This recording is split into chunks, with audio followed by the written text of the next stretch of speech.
Isso. Então, mais uma vez, boa tarde a todos, aqueles que estão presentes, depois de ter dado os recados, nós vamos apresentar um pouco do Brasil, mas eu diria, de uma literatura diferente, que bebe um pouco das ideias do Aziz Absaber e de outros naturalistas, mas que essas imagens que vocês vão ver, esses produtos gráficos, são produtos de uma reflexão de vários pesquisadores que publicaram um livro há 2 anos atrás, fora do Brasil, chamado Geografia Física do Brasil. Né? E nesse livro, ele traz algumas reflexões, dentre elas, eu posso dizer, o conceito de unidade de paisagem, que nós iremos mostrar e, ao mesmo tempo, avaliar, né, essas mudanças na espacialização dessas unidades. Então, dos primeiros estudos, né, dos naturalistas do século XVIII e XIX, que criaram base para as ideias de Aziz Absaber, que elaborou o mapa de domínios, lembrando que domínios morfoclimáticos nada mais são do que uma unidade da paisagem, mas focado muito na ideia da morfologia associado à climatologia e às províncias fitogeográficas, tanto que o nome dos domínios coincide em grande parte com o nome dos domínios fitogeográficos. Então, mas esse trabalho do Aziz é da década de 60, né? Publicado aí para a América do Sul na década de 70. E esse tipo de trabalho, né, quando eu fiz graduação, a gente tinha a sensação de que é um conhecimento que não muda, é um conhecimento estático. Você tem um conhecimento da paisagem como um todo, mas, de certa maneira, você não incorpora outros elementos, mesmo que sejam elementos físicos. Então, o mapa do Aziz Absaber, que inclui a ideia de transição, né, que vocês leram um pouco no livro O que é Ser Geógrafo, onde ele apresenta de maneira sutil as suas ideias que depois consubstanciaram os seus trabalhos acadêmicos, né? Que uma paisagem não muda de repente para uma outra, existe uma zona de transição. Então, ele, ao final disso tudo, gerou esse mapa que é muito conhecido de vocês, né? Inicialmente de 67, o trabalho original. Então, você tem os domínios da Amazônia, do Mar de Morros, dos Pampas, do Cerrado, da Caatinga e o Planalto de Araucárias. E as transições. Né? No entanto, essas transições, né, segundo esses novos levantamentos, essas novas ideias sobre unidades de paisagem, vieram, logicamente, criar uma nova reflexão e um novo rearranjo. Então, existe hoje, na literatura internacional, infelizmente o livro não foi traduzido ainda para o português, um avanço sobre aquilo que nós entendemos como os domínios. Né? Então, hoje, grande parte dos pesquisadores em geografia física do Brasil trabalham com o conceito de unidades de paisagem. Né? Muito embora o conceito de domínios morfoclimáticos ainda vá persistir durante muito tempo, porque ele já virou um conhecimento tradicional nos livros didáticos. Né? Criou-se uma tradição. Então, por conta disso, é muito difícil você imaginar que exista, a curto prazo, uma incorporação, né, dessa nova visão da paisagem, entre aspas, natural do Brasil. Né? Então, o mapa proposto por esses... Na verdade, foi o primeiro nome do pesquisador é Adriano, agora me foge o último nome. Ele apresenta este mapa, né, que ele chama de unidade de paisagem, Landscape Units. E, se você observar, nesse mapa, ele destaca...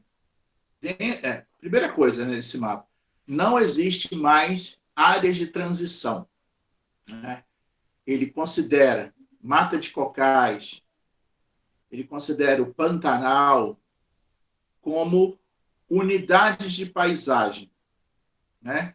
Coisa que no mapa do Absaber não existe. A unidade mata de cocais e a unidade Pantanal.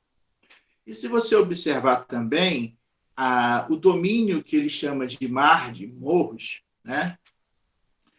Há uma ampliação em direção ao cerrado, porque deixa de existir a faixa de transição, né? E o nome mesmo das unidades são nomes que, a princípio, não necessariamente coincidem com as províncias fitogeográficas, né? Ele chama de unidade Amazônia, que seria o verde escuro do norte do país, floresta tropical atlântica, que é aquela que está nas margens do Oceano Atlântico, floresta de cocais, um marronzinho entre o semiárido, que ele não chama de caatinga, mas ele chama de unidade semiárido e unidade amazônica, o Pantanal, que está em lilás, o Planalto Subtropical de Araucária, que fica entre o norte do Rio Grande do Sul, o interior de Santa Catarina e o oeste do Paraná, o semiárido, que seria grande parte do Nordeste, o semiúmido, que tem uma grande coincidência com aquilo que vocês entendem como cerrado, né? Vocês reparem que na faixa norte existe uma expansão por conta da supressão da área de transição, né? E, de certa maneira, essas unidades, né, não são mais 6, mas são 9, se não me falha a memória, né? Eu esqueci de falar da costa brasiliana, que seria uma continuidade da floresta tropical atlântica, mas que ele distingue o litoral sul do Brasil, que seria do Paraná até o Rio Grande do Sul, como costa brasileira, né? Seria isso. Linhas de coastline Brasília, que se distingue dessa porção mais ao norte. Essa porção mais ao norte, não, essa porção mais ao norte e também mais interiorana. Essa coastline, ela começa no Rio Grande do Sul, mas ela vai muito, de uma maneira muito estreita, né, até mais ou menos o Rio de Janeiro, né, um pouquinho aqui, ali é um ponto azul, não, esquece do ponto. Até mais ou menos o Rio de Janeiro, né, que seria essa área onde você tem Costões, você tem Pão de Açúcar, que seria essa pequena faixa muito estreita, né, que é muito diferente, que não é tão diferente, embora seja diferente, dos domínios. Aí eu coloquei do lado o mapa dos domínios da esquerda, a minha esquerda, né? Olhando de frente para a tela, e à sua direita, o mapa de unidade. Então, vocês observem que a unidade araucária, ou platô, da floresta subtropical de Araucária, se mantém. Aquilo que se chama de pampas, se estende um pouco mais, né, do litoral até a divisa com a Argentina, coisa que no mapa de domínios os pampas ele estava circunscrito mais o limite territorial com a Argentina, não chegando ao litoral, né? No mapa de domínios, essa parte litorânea eles chama de transição. O Pantanal, que aparece, e o Mata de Cocais, ao norte, né? Que seriam essas grandes diferenças. E ao norte, né, também deixa de existir essa transição, né, que a gente chama também de o Cerrado da Amazônia, no estado de Roraima, que some, embora no mapa de unidades ele tenha uma coloração esbranquiçada, mas aí é por problema de impressão mesmo, tá? Então, hoje, eu posso dizer para você que o mapa de unidades de paisagem é um aprimoramento do mapa de domínios do WebSaber, que está muito calcado na morfologia, na climatologia e nas províncias fitogeográficas. E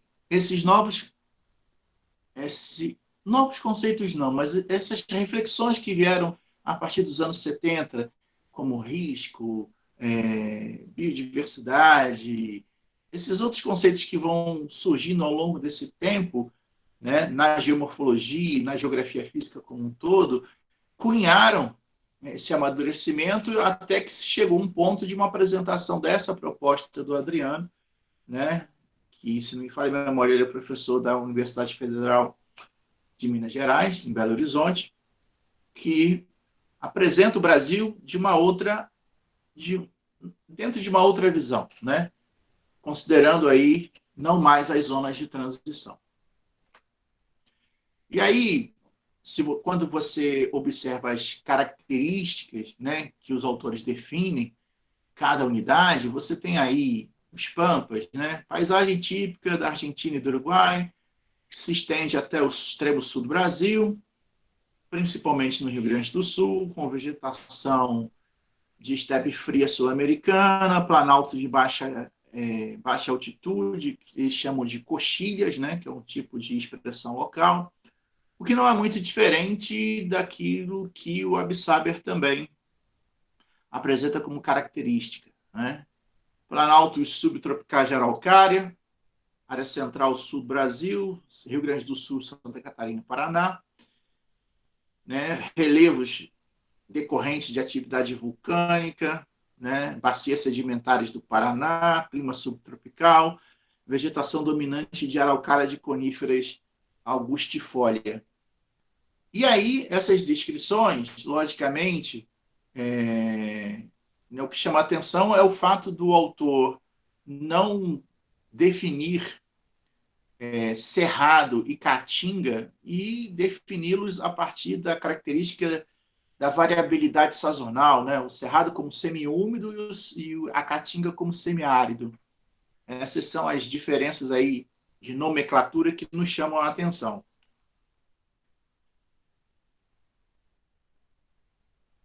Alguma pergunta até então, senhores? Vocês podem escrever no chat, porque eu não enxergo mais ninguém, né? Porque a tela minha está cheia. Nenhuma pergunta? No chat, não. Por enquanto, Não? é tranquilo. Então, tá bom. Então,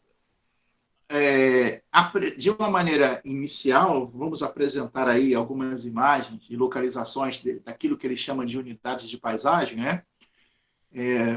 Primeiramente, a dos Pampas, que aí você tem uma visualização da extensão territorial dessa unidade de paisagem, que pega o extremo sul do Brasil, mas praticamente todo o Uruguai é uma região pampiana, e a região, eu diria,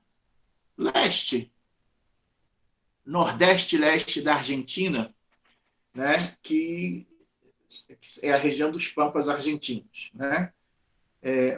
A paisagem característica é essa imagem superior direita, que é uma imagem muito recorrente em documentários e até mesmo telenovelas ou seriados, né? Que falam sobre a conquista territorial do Rio Grande do Sul, né? Quando fala lá dos farrapos, Bento Gonçalves, essas paisagens é que predominam na teledramaturgia.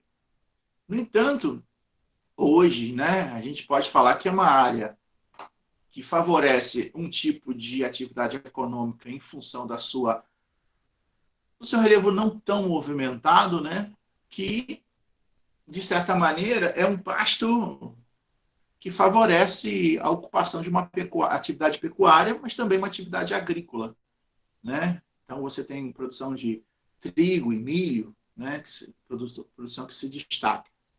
Mas, como ao longo do tempo esse processo de uma pecuária extensiva, de certa maneira, veio provocando alguns impactos, e a imagem inferior esquerda, abaixo do mapa, é uma área que sofre de um processo chamado de arenificação, né?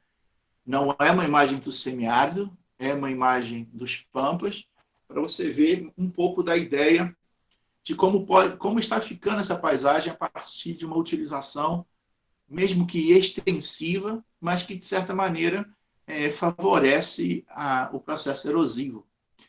E, no caso, a erosão não é por causa da falta de chuva ou da mudança do ritmo de chuva, muito pelo contrário, a erosão ocorre em função do ritmo da chuva mesmo, né? Você tem uma atividade que compacta o solo, que cria caminhos, trilhas no meio do pasto, e essa chuva, né, encontra esses caminhos e vai lavando o solo. E, literalmente, vai fazendo com que aquilo que estava recoberto comece a aparecer. Então, veja bem, não é que esse sedimento que você vê na imagem, ele veio de algum lugar. Na verdade, ele está ali. O que foi retirado é o que estava em cima, né? E o que estava embaixo é uma rocha de arenito que, em contato com a atmosfera, ela vai se tornando, voltando a se tornar uma areia, né? Então, daí a formação desses areais que se chama, né? Não posso nem chamar de dunas, são areais, decorrentes da decomposição do arenito exposto ao intemperismo do intemperismo por meio da ação da chuva. E, de certa maneira, você pode pensar, esse tipo de erosão do solo tem como ser recuperado? Tecnicamente, tem. Tecnicamente. Existe, por exemplo, a técnica de barra-ventos, né, que você planta uma vegetação circundando esses areais para que esses areais não se mobilizem, reduzindo a velocidade do vento, porque é uma região que venta bastante. Mas, de certa maneira, isso tem um custo, né? E como grande parte dessas terras, os agricultores, diferentemente do período colonial, existiam outras terras a serem conquistadas, não mais existem essas terras, né? Ou você abandona e vai embora para outro lugar, ou aquilo vai ficar inerte, porque o custo econômico de recuperação ele é grande e demora um tempo, né? Então elas se tornam improdutivas, eu diria, temporariamente, né? Um temporário que ultrapassa o ciclo de vida de um produtor rural, né? Uma ou duas gerações, mas que é possível, sim, a recuperação dessas paisagens através de um insistente replantio, né? De vegetação para que haja uma fixação desses sedimentos, até que haja uma recomposição dessa cobertura vegetal de vegetação herbácea, né? Herbácea não, de gramíneas, né? Que predomina na primeira imagem superior.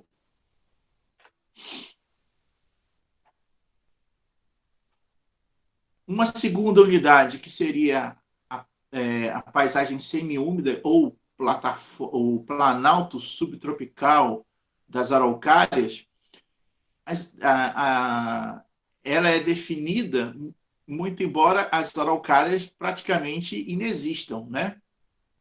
Mas como elas ocupam terras altas, né, E essas terras, de certa maneira, apresentam uma característica de predomínio de um tipo de vegetação que são as araucárias, a proposta do autor foi manter essa delimitação, mesmo não existindo mais em quantidade significativa sobre o território.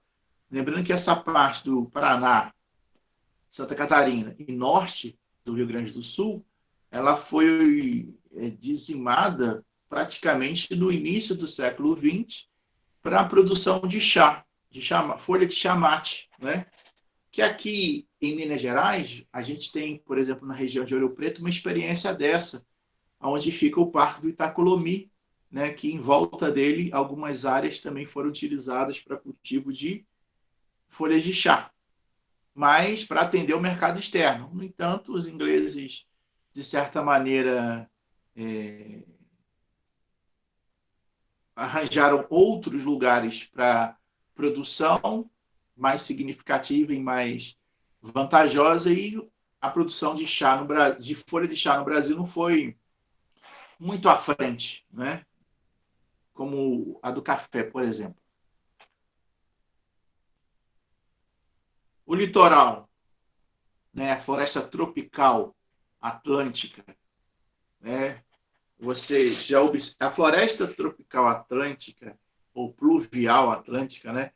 Existe na biologia uma discussão se o interior do São Paulo, né, até o Mato Grosso do Sul, se pode ser considerado Mata Atlântica, né?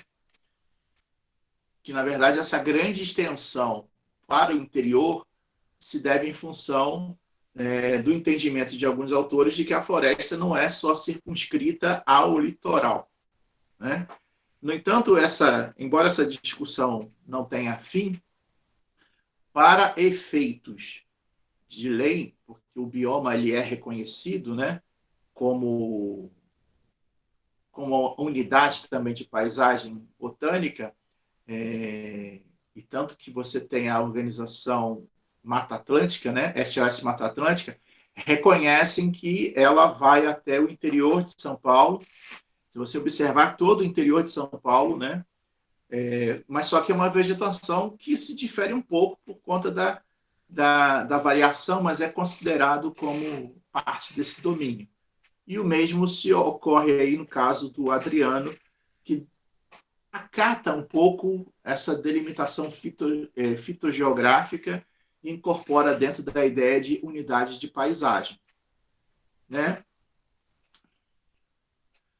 Que, a princípio, também considera a geologia, além da morfologia e da altimetria. O Pantanal, né, que não é só o Pantanal brasileiro, mas tem o Pantanal boliviano e paraguaio, mas eles são menores. Se você observar aí o limite entre os países, grande parte do Pantanal está no território nacional.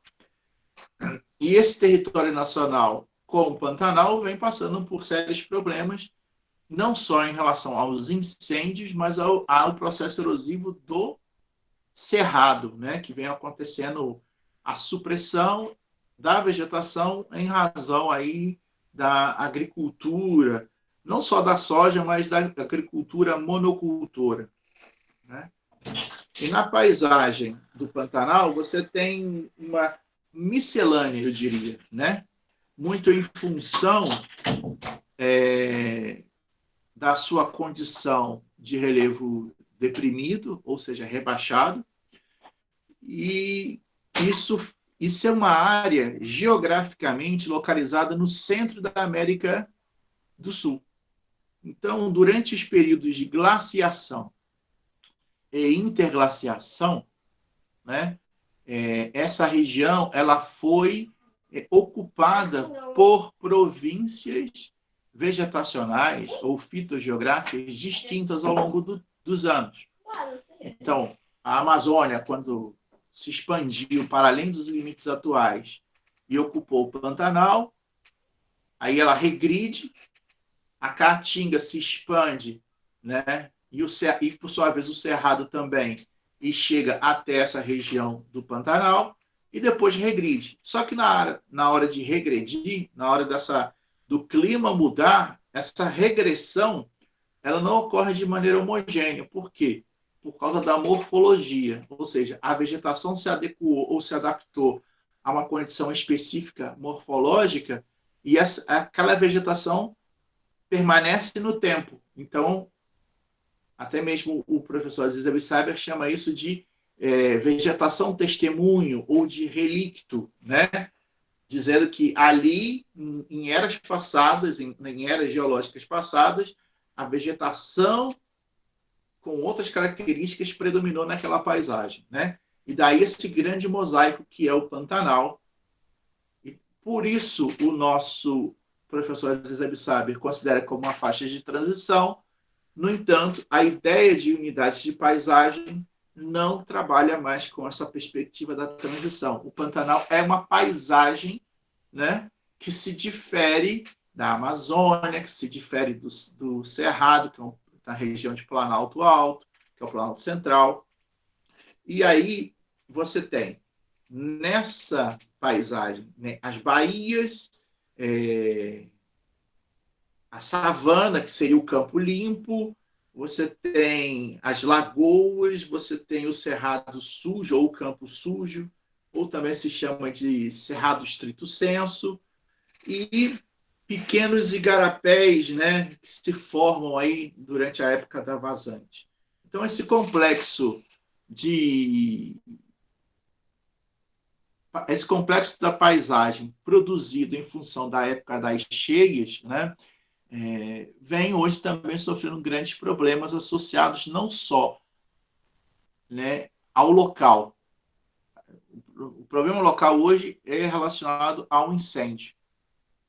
Mas só que o problema da falta de chuva ou a chuva reduzida e a erosão que afetam o Pantanal não são problemas produzidos no Pantanal, são produzidos em outros níveis escalares, em outras localidades.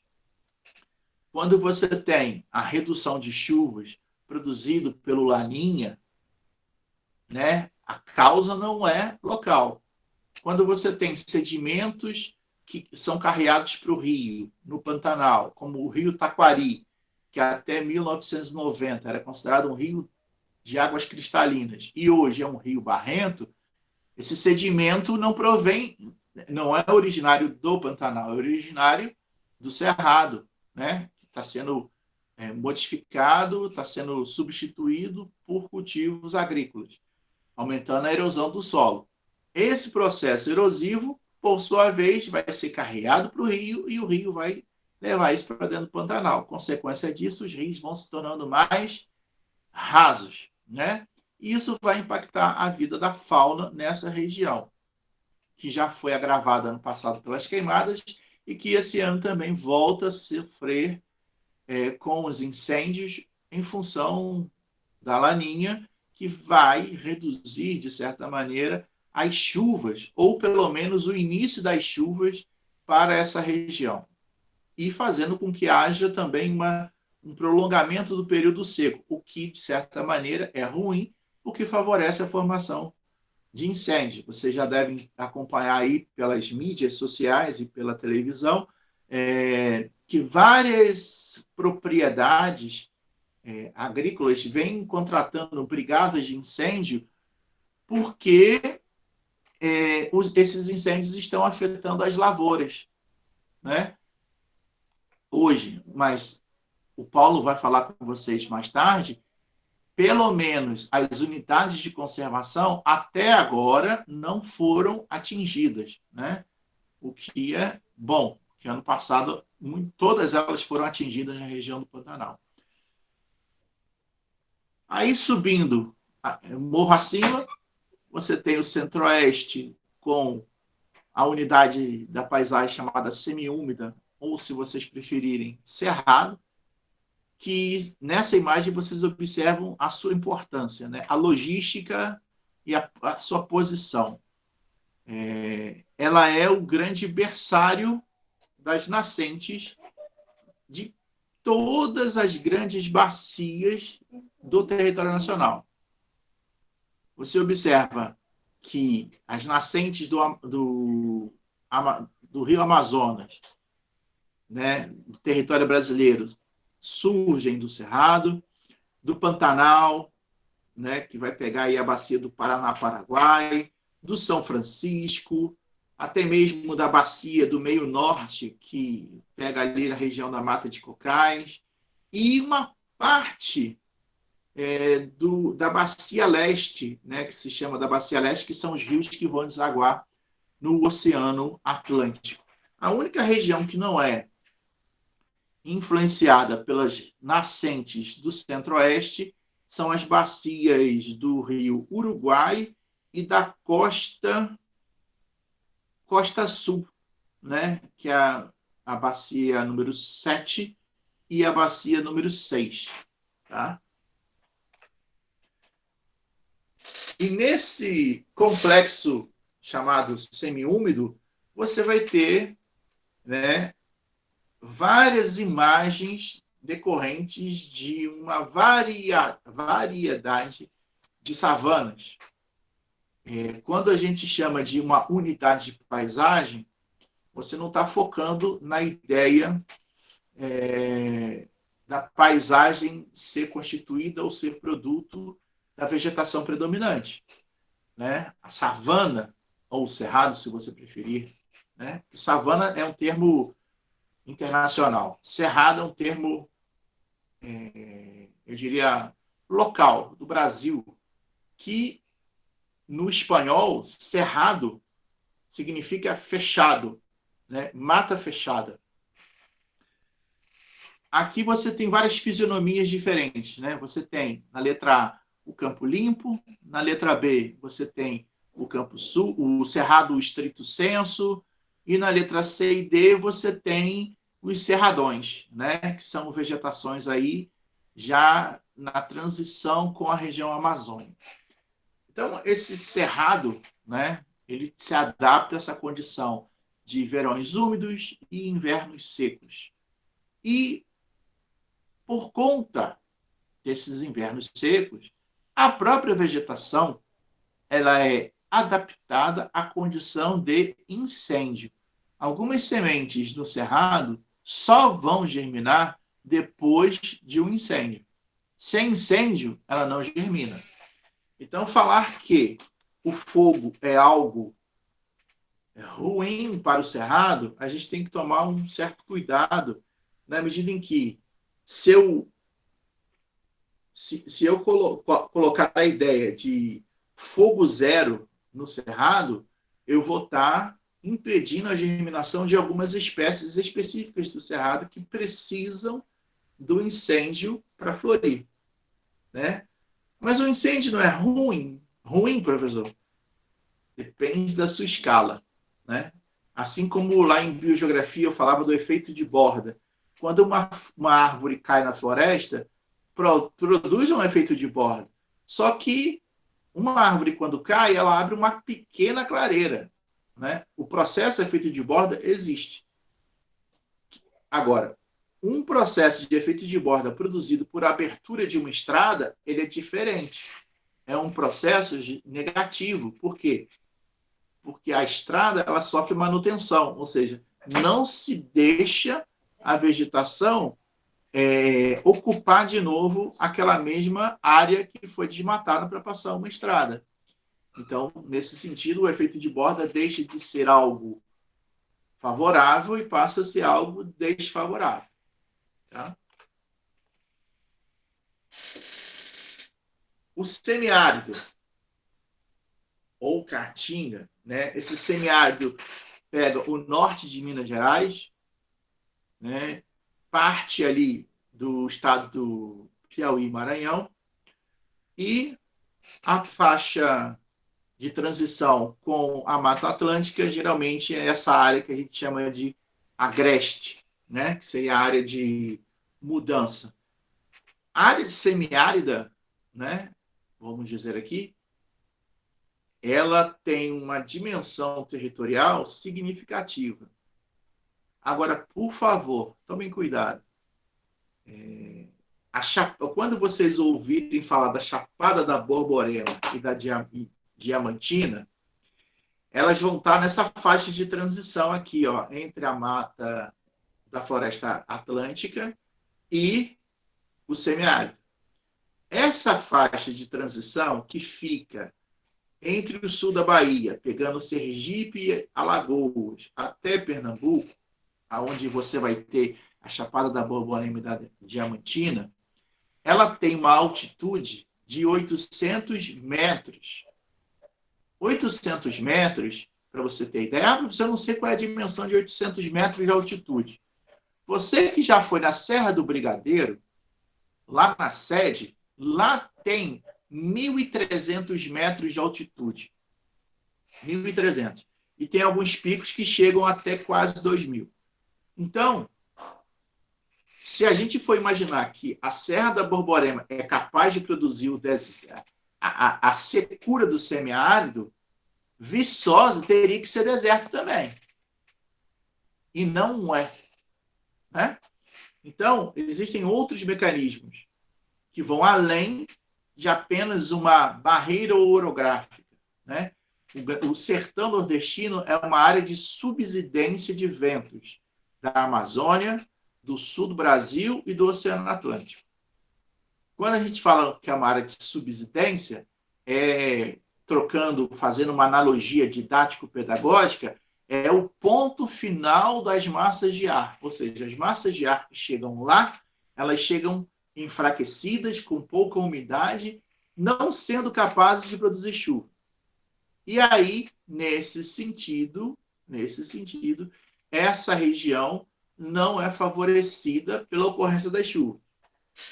Mesmo assim, essa região do sertão, ela, dependendo da sua posição, ela vai ter chuvas em determinadas épocas do ano que não coincidem com outras. O meio norte, por exemplo, que pega a região do Piauí e Maranhão, né, tem um ditado lá, que se não chover até 19 de março, que é o dia de São José, não chove, né, mais naquele ano. Ou seja, a seca vai ser muito forte. Se chover até 19 de março, segundo a sabedoria popular, vai ser um ano bom para a agricultura, vai chover. Então, ali, você tem uma sazonalidade muito associada ao período de verão. No sul da Bahia, você tem uma sazonalidade associada aos mecanismos das massas de ar frio que vem do sul do país. E a região do Ceará, do Rio Grande do Norte, são afetadas pelos alísios, né, que trazem a umidade do Atlântico Norte para o interior, durante um período específico do ano. Depois ela dá uma diminuída. Né? E aí, essa área central nunca ela é contemplada na sua totalidade o ano todo, e sim parte dessas regiões em épocas específicas do ano. E aí você vê o tipo de vegetação que é o que domina do inconsciente imaginário coletivo, né? Que são as palmas, os chiques-chiques, as flores não, as árvores retorcidas em função aí, e espinhosas também por conta da grande evapotranspiração, né? Então as plantas se adaptam na condição de reduzir a perda de água para a atmosfera. Então elas deixam de ser folhas e passam a se tornar espinhos, reduzindo a sua superfície de evapotranspiração.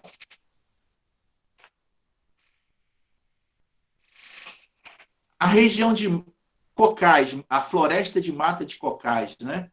Que vai predominar uma vegetação com buritis, babaçoais, mas nessa região que pega Maranhão, Piauí, Tocantins, né, pega um pouco dessa região que se chama de Matopiba.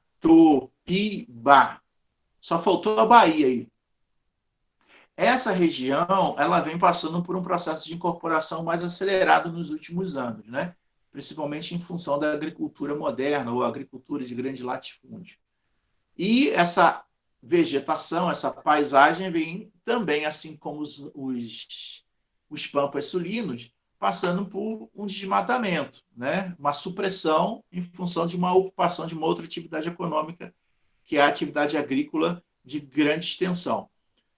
E aí essa paisagem vai se tornando assim, ó, pastos enormes, né? Uma mudança aí significativa dessas imagens de grandes de babaçuais e buritizeiros que predominavam, né? E que agora vão sendo modificados.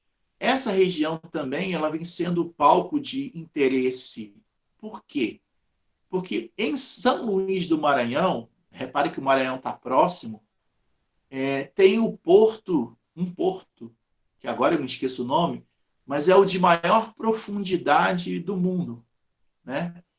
Então, existe um navio chinês graneleiro que carrega grãos, o maior do mundo. Ele vem para o Brasil pegar soja e o único porto que ele consegue atracar é em São Luís do Maranhão, né? Então, ele, de certa maneira, esse porto que foi revitalizado, que ele já existia, mas aí ele foi, de certa maneira, revitalizado, e agora parte dessa produção agrícola que vinha para o sul, né, Porto de Santos, é drenado para o norte em função dessa logística, né, que favorece o encurtamento da distância desse navio que vai para a China. Então, ele pega daqui, ele vai para o Estreito do Panamá, passa pelo Estreito do Panamá e segue em direção à China. Ele não dá a volta por Cabo Verde, lá na África, e depois vai para a China. Senão essa viagem demoraria mais tempo.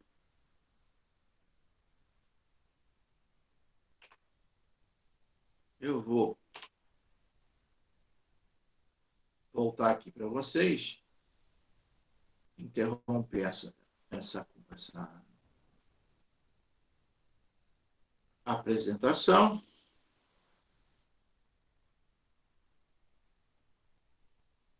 Voltando aqui. E perguntando para o Gabriel se há alguma dúvida, Gabriel. Você Por enquanto, escreveu, nenhuma. por enquanto, nenhuma? Então tá bom, por enquanto nenhuma. Gabriel,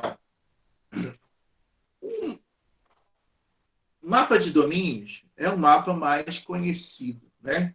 Então vamos aí, no caso, fazer uma análise geográfica, né? De certa maneira, a geografia, não só a geografia, mas a ciência moderna, que passa por momentos de fragmentação, né, e que gera isso que a gente está vendo, uma disciplina que vai estudar a paisagem, entre aspas, da natureza, mas as paisagens humanas, de certa maneira, não são contempladas. Aí você tem as disciplinas que vão pensar as atividades humanas sobre a paisagem, sem necessariamente falar dessa paisagem, né? Então vamos fazer o exercício de tentar casar as duas coisas. Grande parte dessa paisagem, ela sofre um processo de pressão de ação humana. Quais seriam as duas grandes ações humanas que pressionam e produzem a transformação dessa paisagem? Tá tentando pensar numa linha de raciocínio porque eu não recordo num conceito muito claro para isso. Pensa em duas grandes atividades humanas que são capazes de produzir uma transformação da paisagem. Agricultura e indústria? Agricultura. Vamos parar na agricultura primeiro. Qual é o perfil da nossa agricultura? Totalmente intensiva. Intensiva. Eu tiraria o totalmente. Eu falei em grande parte, né? Senão a gente vai esquecer que tem os pequenos também. Perfeito. Então, em grande parte, né? E aí eu faço uma recordação de um pesquisador nascido em Santa Maria, mas que vai trabalhar na UF, que é o Rogério Rasbaert, que na sua tese, na sua dissertação de mestrado, ele fala do processo de reterritorialização dos gaúchos, né? Da expulsão dos gaúchos do sul do país e a sua migração para outros lugares, né? E ele, nesse trabalho, no livro que ele chama de Reterritorialização, peço desculpas por ter virado as costas, mas eu tenho ele aqui, embora eu não ache no momento. Ele fala sobre a migração dos sulistas em busca de novas terras, porque eles estão sendo expulsos do sul, né? Ah, por que o agricultor do sul está sendo expulso do sul? Será que a natureza se tornou perversa e está expulsando eles? Era isso? Ou não? Eu não vejo que a natureza em si se tornou perversa em si mesma. Eu vejo que a maneira como a agricultura foi conduzida no sul forçou, né, acho que a melhor expressão é forçou com que os sulistas saíssem procurando novos locais, novos lugares. Isso, exato. Mesmo que ainda hoje, quando a gente lá no ensino médio procura caracterizar a agricultura do Brasil, a gente diga que no sul do país a agricultura é do pequeno e médio agricultor, porque a gente tem aquela imagem de que o migrante italiano, que o migrante não português que foi para o sul do Brasil, dividiu as terras de uma maneira, na forma de famílias, né? E isso favoreceu a agricultura familiar. De certa medida, em algum tempo isso aconteceu, mas foi se transformando. E essas famílias, de certa maneira, foram sendo expulsas, né? De certa maneira, não tinham mais como se manter e vão procurar outras terras. Aí você tem o oeste da Bahia, você tem a região de Roraima, Rondônia, principalmente Rondônia, né? Que lá em Rondônia existe, se você procurar na internet, o projeto RECA, que é um projeto de... Como é que eu posso falar? Eu não vou falar se é de É um agroecologia. projeto de silvicultura, não é? Se eu não estou enganado. Isso. É um projeto que, de certa maneira, os agricultores do Sul começaram a perceber que a sua maneira, a sua prática agrícola não era adequada àquele tipo de solo, àquele tipo de clima. Mas pela prática, né, pelo exercício, pela busca de se manter naquele lugar, porque aquele lugar era o único possível, que se ele saísse dali, para onde ele iria? Voltar ele não teria como, né? Em função aí do preço da terra e também de outros elementos. Então, ele vai criando um consorciamento, uma tentativa de recriar a floresta. Porque antes ele suprimia a floresta e plantava. Não deu certo. Então, vamos tentar conviver com ela. Então, dentro do erro e acerto, esse projeto mostrou uma possibilidade de uma agricultura não ligada ao raciocínio da grande propriedade, mas do cooperativismo, né? Eu não entendia por que a UFV tem uma graduação em cooperativismo. Depois que eu comecei a ver como é difícil organizar comunidades e, ao mesmo tempo, a produção de cada agricultor, né? E é aí que eu comecei a entender por que a necessidade de ter um cara que entenda, né, dessa atividade corporativa, né, ligada à agricultura. E no sul da Bahia, os gaúchos de lá, pelo contrário, começaram a adotar a mesma estratégia que tinha no sul, grande propriedade, né? Você tinha terra, você tinha planura, e a mecanização se tornou mais possível. Mas só que isso, logicamente, a custas de um ambiente que está sendo transformado. O problema do oeste da Bahia é que a área ocupada pela soja está na região das nascentes, né? Que correm de oeste para leste. Na Amazônia, tinha o problema do desmatamento. Então, se eu parar para pensar, qualquer atividade humana gera um impacto. Né?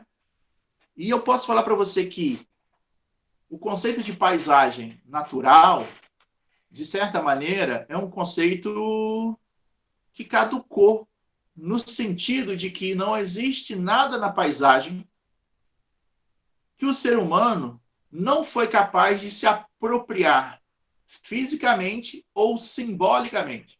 Né? A apropriação ela não precisa ser física. Né? Alguns de vocês aqui, por exemplo, moram na cidade, mas eu tenho certeza que tem um avô, um bisavô, que tem um sítiozinho que você nunca foi, mas que você corre o risco de herdar, mesmo nunca tendo ido lá. Então você pode ganhar um título de propriedade à distância, sem nunca ter ido fisicamente ao lugar. Então é uma apropriação simbólica. Né? Quem dera, né, Emília? Quem dera. Mas eu sei que tem. Só que ninguém vai lhe falar o ouro. Nesse sentido, não podemos entrar num discurso de extremismos, no sentido de os problemas ambientais nunca deixarão de existir. No entanto, existem formas pelas quais eu posso mitigar ou evitar que esse problema ganhe grandes dimensões. Né? E aí, quando as pessoas falam que a atividade econômica ela é inconsequente ou inconsciente, eu tomo cuidado em dizer isso, porque não é a atividade econômica em si, mas as pessoas que estão atrás da atividade econômica. Vocês estão numa universidade pública que tem o curso de agronomia. Se Deus quiser, ano que vem, vamos dizer que acabe a pandemia, e vocês vão ter a oportunidade de conversar de novo com seus amigos, e muitos deles serão da agronomia. Confere? E lá na agronomia, por exemplo, existem professores que acreditam que o uso do agroquímico ou o agrotóxico, ele é algo necessário para a agricultura. Não é isso? Mas existem também professores da agronomia que dizem que o agroquímico ou o agrotóxico, ele é um mal em si e por isso não pode ser usado. Confere? Então, o que define, o que baliza o uso ou não uso de um certo elemento ou de um certo conhecimento na paisagem vai ser a consequência dele em relação ao interesse quando eu o aplico. Né? Então, por exemplo, tem uma cidade chamada Coimbra, que é perto de Viçosa, não sei se vocês já ouviram falar, mas quem vem do Rio, quem vem de Araponga, passa por Coimbra, pelo menos no trevo. Essa cidade de Coimbra, ela é um município, né, em relação ao tamanho de habitantes e número de incidência de uma certa doença chamada câncer, que é o primeiro do estado de Minas Gerais. Ou seja, é o primeiro do ranking. Aí você vai procurar saber o que causa tanta ocorrência de câncer entre agricultores nesse município. Né? E aí você vai descobrir que é o plantio do tomate e o do morango, que utiliza-se o agroquímico, o agrotóxico, que vai para o rio também. E aí você fala, bom, mas o problema é o uso do produto ou o manejo do produto? Né? Aí vem a questão. Todo mundo gosta, ou todo mundo já consumiu morangos e tomates. Só que são produtos que, de certa maneira, são muito frágeis, né? Precisam de cuidados excessivos. E o uso do agroquímico, de certa maneira, possibilita, né, a manutenção ou a sobrevida desse produto, até mesmo depois de cultivado, para que ele dure mais e seja vendido no mercado. numa loja e tudo mais. Mas o uso excessivo, né, desse produto, ou o mau uso, vem causando esse tipo de problema. Esse tipo de problema, de uma certa maneira, causa um impacto na saúde pública, né? É câncer que eu estou falando. Não é gripe, não é doença de pele, não, é câncer. E aí, como é que se resolve isso? Será que isso é uma coisa isolada de Minas Gerais? Será que não existem outros lugares com problemas parecidos? Né? Então, em função, vamos pensar que esse problema seja um problema nacional, né? Consiga se vincular.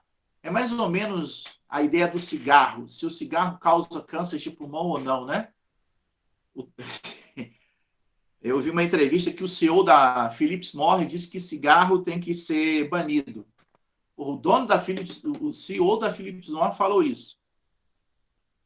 Porque ele já sabe que é uma economia furada, ou seja, a Philips Morris vai ter que mudar o seu produto, os carros-chefe, porque ela sabe que é um produto que é fadado ao desaparecimento de longo prazo, porque a indústria tabagista, em mesmo sabendo que causa câncer, ela patrocina o consumo do fumo.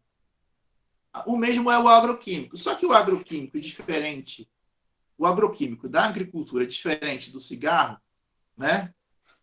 Ele vai para a mesa. O cigarro, ele vicia, mas é uma escolha pessoal do indivíduo. Comida não é escolha pessoal. Comida a pessoa come todo dia, alguma coisa, né? E aí você ingere produtos com mais ou menos agrotóxicos, né? Ou até mesmo transgênicos, que, embora não se saiba necessariamente qual é o impacto para a saúde, mas é um produto que é consumido através do trigo que vem da Argentina, que lá se produz transgênico de trigo. Né? Então, falar que a gente não come transgênico é bobagem. 80% do trigo que a gente come para fazer o pão é transgênico. Rotular o produto pode causar um impacto.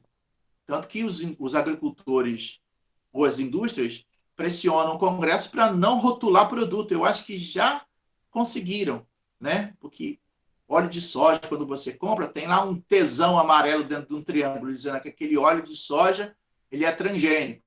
Só que isso assusta o consumidor, né? O consumidor vai procurar uma alternativa um pouquinho mais cara, um pouquinho mais barata, que não seja transgênico. Não rotulando, não chama a atenção do consumidor. Então, de certa maneira, eu estou tentando colocar isso dentro de uma discussão para mostrar que não existe desvinculação entre essa paisagem ou essas unidades de paisagem e a sua utilização, porque, de certa maneira, nós a consumimos direta ou indiretamente, né? Ou querendo preservá-la ou querendo utilizá-la, né? Não podemos esquecer que, por exemplo, as unidades, os parques nacionais, né, as estações ecológicas, também são uma forma de apropriação dessas paisagens, para manter o quê? A manutenção da vida animal, silvestre, para a manutenção da beleza cênica, né? Opa, se eu conservo aquilo dali, eu posso ganhar dinheiro de uma outra forma. Aí surge uma outra atividade que não era valorizada no Brasil, que é o turismo, né? O turismo associado ao consumo da imagem. Então, preservar e conservar se torna interessante também economicamente, né? Na Europa não tem as paisagens que tem aqui, então o cara lá que tem o euro a 6-1 se interessa em vir para cá. E, se não preservar, não vem. Mas só que isso favorece, de certa maneira, pequenos proprietários, né? Porque muitos desses lugares não são considerados ou não têm uma infraestrutura boa. Então, você tem que trabalhar com o pequeno, né? São de difícil acesso, não tem boa estrada. E que bom, às vezes, né? Porque, às vezes, a facilitação da chegada a um certo lugar produz uma mudança maior na própria paisagem, para se adequar aos interesses de quem está consumindo. Vocês que fazem viagem, acredito eu, que vocês não ficam na necessidade de ir para um lugar que tenha sinal de telefone celular, sinal de Wi-Fi, que tenha televisão, rádio, TV. Eu acredito que vocês são mais ousados, gostam de ir para lugares inóspitos, né? Até mesmo, por exemplo, a Serra do Brigadeiro, que para a gente é próximo, mas tem certas limitações, né? Quanto a acesso, quanto a um certo conforto que o Tomás está dizendo assim, que nem em casa tem isso, né? Imagine. Tá certo, Tomás. Mas quando você sai e vai para visitar um lugar, muitas das vezes você é levado a pensar que aquele lugar tem que ter aquilo que você necessita. Até mesmo chuveiro de água quente, né? Se você vai para uma área de roça, que às vezes não tem nem luz elétrica, imagine se vai ter chuveiro de água quente. E aí, esses confortos da vida moderna acabam influenciando também a vida do agricultor, a vida do homem do campo, que também tem o direito de desejar ter isso tudo, né? Tem um quadro muito interessante do Jeca Tatu, dos anos 70, que era aquele capial, o chapéu rasgado, um fumo de palha, sentado na porta de casa, e de repente você vê esse Jeca Tatu, que é um personagem do Monteiro Lobato, com bota, calça, cinto de couro, mas bem vestido, bem asseado. Ele também tem o direito de ser assim, mas só que isso, de certa maneira, faz com que ele consuma mais, né?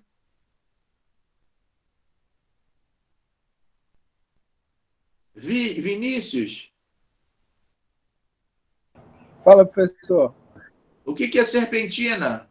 Serpentina, viu? O que é isso? É uma serpentina, na roça eles usam muito, né? Eles usam cano de cobre no fogão a tá. lenha, esquenta, e aí eles conseguem tomar um banhozão quente, muito bom, viu? Tá. Agora eu pesquei. O serpentina que você escreveu aqui me lembrou outra coisa. Tudo Sim. bem. Mais gelada. Não é essa aqui. Tô louco. Então tá bom. Ian Costa, pergunta. Dúvida? Oi, professor. Na verdade, tem. Vale. Sobre aí eu vou voltar um pouquinho na conversa sobre as áreas de transição. Nesse mapa de unidades da natureza, não tem as faixas de transição. E aí, então, naquela parte que seria reservada às faixas de transição, além de surgir novas unidades, dividiu ela entre... E aí dividiu as partes que eram de transição entre as próprias unidades já existentes. Isso. Então, tem uma linha que diferencia do lugar exato da separação, apesar de não ser bem assim na realidade, mas tem essa linha que a gente tem que seguir. Mas só que essa linha, ela cai na ideia muito da linha do bioma, né? Acaba um bioma e começa outro. Essa paisagem, esse conceito de unidade de paisagem volta a essa ideia, né? Acaba uma e começa a outra. Foi isso que eu fiquei pensando aqui, que talvez, apesar desse mapa de unidade ser, para mim, um avanço, assim, vamos dizer, um progresso do antigo, mas essa perda da zona de transição é um pouco difícil de imaginar, já que na prática não tem uma delimitação exata ali de uma unidade para outra, né? Ian, eu não sou um grande especialista nessa questão, mas assim, a gente pode perguntar até mesmo para o palestrante, acho que do dia 16, que vai ser o Fábio, que é um professor da UFMG, que trabalha com geomorfologia e tudo, sobre essa questão, porque eu acho que ele também foi um dos caras que trabalhou nos capítulos desse livro. Achei interessante. Aí você guarda essa pergunta, que a gente pode perguntar isso para os nossos convidados. Show de bola. Vou fazer sim. Muito bom. Eu já falei, tá? O nome dos palestrantes, né? Isso. Tá bom. Pergunta, Sinara, Gabriela, Rodolfo, Maurício, Hélida, Heitor, Giovana, Henrique, Luan.